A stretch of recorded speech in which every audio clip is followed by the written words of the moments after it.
શનિવારના રોજ અમને પણ સોશિયલ મીડિયા દ્વારા ધ્યાનમાં આવેલ છે કે અમારી આરએમટીએસની બસમાં એક ડ્રાઈવર બબડાટ કરતો હોય છે, આઉટ ઓફ કંટ્રોલ હોય છે, ક્યાંક ઇન્ટોક્સિકેટેડ હોય એવું આપણે વિડીયોમાંથી ફલિત થતું હતું.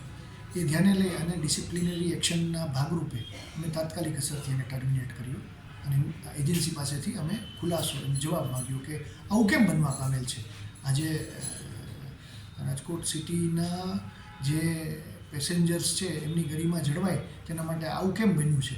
તો એમને પહેલાં જે બાબુભાઈ વનજીભાઈ પરમાર છે એમની પાસેથી એમને જવાબ મેળવીને આપ્યો છે. એમાં એમને માનસિક બીમારી હતી. 2.5 માસ પહેલાં એમનું રિક્રુટમેન્ટ થયું હતું અને એમને ડૉક્ટર પાસેથી રેગ્યુલર દવા લેતા હતા. એ દવાનો પુરવઠો ખૂટતા એમને બબડાટ અને એન્ઝાયટી આપણે ફીલ થઈ. પેટમાં જે પેલું થાય એન્ઝાયટી એવું એમને થતાં એમનો માનસિક કંટ્રોલ ગુમાવેલો હતો એમણે અને એ ઝૂમતા હતા અને એવું એમણે લેખિતમાં આપેલું છે. અને આવા કિસ્સામાં અમે એજન્સીને તાકીદ કરેલી છે કે આપ જે રિક્રુટ કરો ત્યારે હવે પછી આ કિસ્સાને પણ ધ્યાને લઈ કોઈપણ કંડક્ટર કે ડ્રાઈવરની માનસિક સ્થિતિને પણ ધ્યાને લઈ અને આગળ વધવા સૂચના આપેલ છે.